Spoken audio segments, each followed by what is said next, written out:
السلام علیکم دوستو، آج میں بات کروں گا جو کبھی فیل ہوا ہے مدرسے میں اور مفتی عزیز الرحمان جمعیت علماء اسلام فضل الرحمان گروپ کا. تو یہ ہو کیا رہا ہے؟ یہ اس طرح کے لوگ، اس طرح کے مفتی، یہی مدرسے جو کسی زمانے کے اندر امام مالک، امام احمد، امام حنبل، اس طرح کے لوگ پروڈیوس کیا کرتے تھے، آج اس طرح کے لوگ، اس کماش کے لوگ کیوں آ رہے ہیں؟ اور یہ اتنے عرصے سے چیک کیوں نہیں تھا ہوا؟ یہ تقریباً 70 سالہ بابا ہے اور یہ پتہ نہیں کتنے عرصے سے اس طرح کبھی فیل کر رہا ہوگا.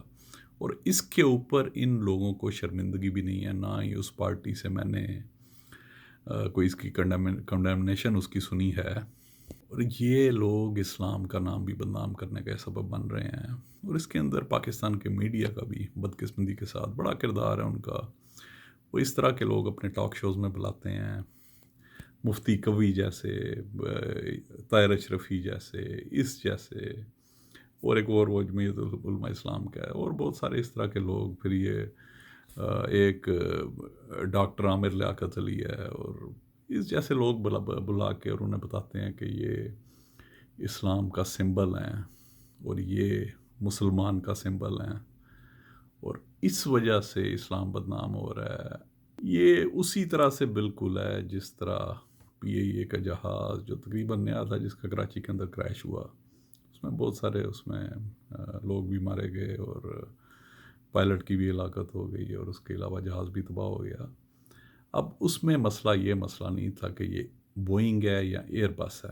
اس میں مسئلہ تھا پائلٹ کی ڈگری کا، پائلٹ کی نااہلی کا. پائلٹ ہی was unable to treat the emergency situation. اور یہی اب مسئلہ ہو رہا ہے کہ اس وجہ سے یہ انتہائی ضروری ہے کہ اب پاکستان کے اندر 99.9% جو حافظ ہیں انہیں یہ بھی نہیں پتہ ہوتا کہ وہ پڑھ کیا رہے ہیں، انہیں اپنی زبان میں نہیں پتہ ہوتا. قرآن آپ کو مسجدوں میں ملے گا مگر اس میں اکثر کے اندر اردو ٹرانسلیشن نہیں ہوگی. یہ this should be made mandatory in Pakistan. یہ ضرور کرنا چاہیے، کمپلسری کرنا چاہیے کہ قرآن جدھر بھی ہے، مسجد میں بھی ہے، پڑھا ہوا ہے، اس کی ٹرانسلیشن کے ساتھ پڑھاؤ، اور عربی بھی ہو، اس کی ٹرانسلیشن بھی ہو. اور جو بھی آپ کی اپنی زبان ہے، فرینچ ہے، جرمن ہے، اردو ہے، ہندی ہے، انگریزی ہے، اس کے اندر قرآن سمجھنا انتہائی ضروری ہے. اب یہ جو اس نے فیل کیا ہے، اس فیل کی وجہ سے مسلمانوں کے اوپر سب سے بڑا عذاب آیا تھا جو قوم لوط کے اوپر آیا تھا. قوم عاد بھی تباہ ہوئی، لوط بھی تباہ ہوئی، حضرت نوح کی جو قوم تھی وہ بھی تباہ ہوئی. مگر قوم لوط کے اوپر سب سے سخت عذاب آیا تھا اس کبھی فیل کی وجہ سے.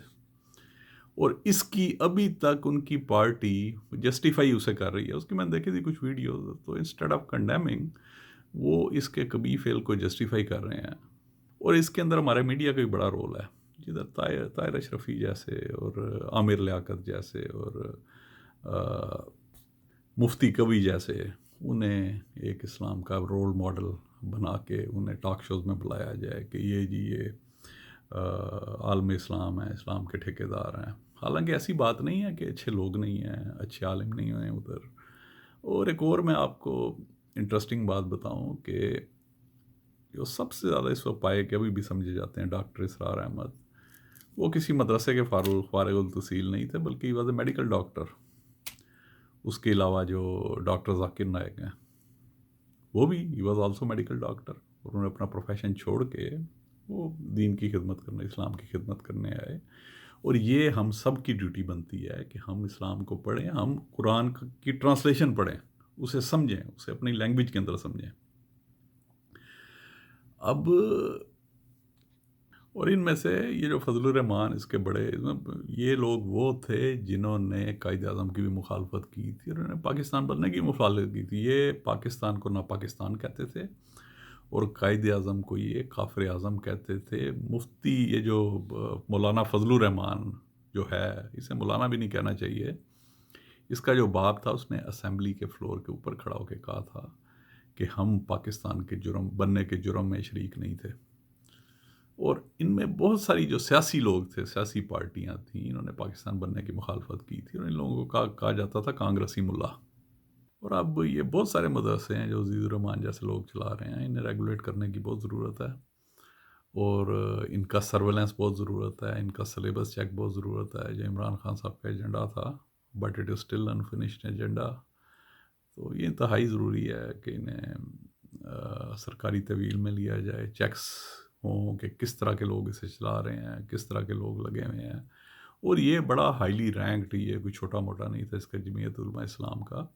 اس کا میں دیکھ رہا تھا، یہ بڑے کو کہہ لیں کہ ہائی رینکنگ اس کا تھا بندہ اس جمعیت علماء اسلام کا، اور ان کی طرف سے کوئی کنڈیمنیشن نہیں آئی، بلکہ یہ لوگ ایک دوسرے سے دفاع کر رہے ہیں. یہ ایسے ہی جس طرح یہ دوسرے جتنے بھی فرقے ہیں ان لوگوں کو یہ لوگ کافر کافر کہہ رہے ہوتے ہیں اپنے خطبوں کے اوپر، مسجدوں کے اوپر اپنے لکھا ہوا انہوں نے، مسجد اہل حدیث، مسجد دیوبندی، مسجد بریلوی، اور شیعہ مسجد، سنی مسجد. تو یہ اس چیز کے اوپر بھی پابندی ہونی چاہیے، اور خاص طور پہ جو جمعوں کے خطبوں کے اندر یہ آگ برسا رہے ہوتے ہیں دوسرے فرقوں کے اوپر، انہیں کافر کافر کہہ رہے ہوتے ہیں، اس کے اوپر سخت پابندی ہونی چاہیے. اور انہیں مفتی کے سرٹیفکیٹس کس طرح ملتے ہیں اس کے بھی چیکس ہونے چاہیے، ان کی کیا تعلیمات ہیں. اور اس کے علاوہ جتنے بھی حافظ بنتے ہیں اٹ شوڈ بی کمپلسری، جتنے بھی حافظ ہیں ان کے لیے، کہ انہیں قرآن کی ٹرانسلیشن بھی ساتھ یاد ہو، وہ بھی انہیں پتہ ہو. اور انہیں سب سے پہلے عربی زبان انہیں آئے، سب سے پہلے انہیں عربی زبان سکھائی جائے، اس کے بعد یہ لوگ حفظ کریں قرآن کو. قرآن کا مقصد یہ ہے کہ اس کے اندر جو میسیج ہے وہ آپ کو پڑھا ہو، پتہ ہو آپ کو. اور if you can become good doctor, if you can become good engineer, اگر آپ اچھے بزنس مین بن سکتے ہیں تو آپ قرآن تھوڑا سا ٹائم صرف کریں اور قرآن کے اندر آپ خود تحقیق کریں. آپ کو ان لوگوں کے اوپر، ان جیسے علماء کے اوپر آپ کو ڈپینڈ کرنے کی ضرورت ہی نہیں ہے. اور this is time that we need to take charge, کہ ہمارا جو دین ہے وہ ہمیں کیا سکھاتا ہے، قرآن کے اندر کیا لکھا ہوا ہے. اور اس کے بعد کوئی بھی حدیث ہوتی ہے آپ اسے ایویلویٹ کریں قرآن کے پیمانے کے ساتھ، اس لیے کہ قرآن ایسی کتاب ہے جس کے اندر کوئی شک نہیں. اور قرآن کے اندر اللہ تعالیٰ نے کہا ہے کہ ہم نے قرآن کو تمہارے لیے آسان بنا دیا گیا ہے، اور اسے سمجھنا چاہیے، اسے اپنی لینگویج کے اندر پڑھنا چاہیے، اور اس چیز کو یقینی بنائیں کہ قرآن آپ کے گھروں کے اندر ٹرانسلیشن کے ساتھ پڑھاؤ، اور اس کی آپ ٹرانسلیشن بھی پڑھیں اور اس کی تفسیر بھی دیکھیں. السلام علیکم.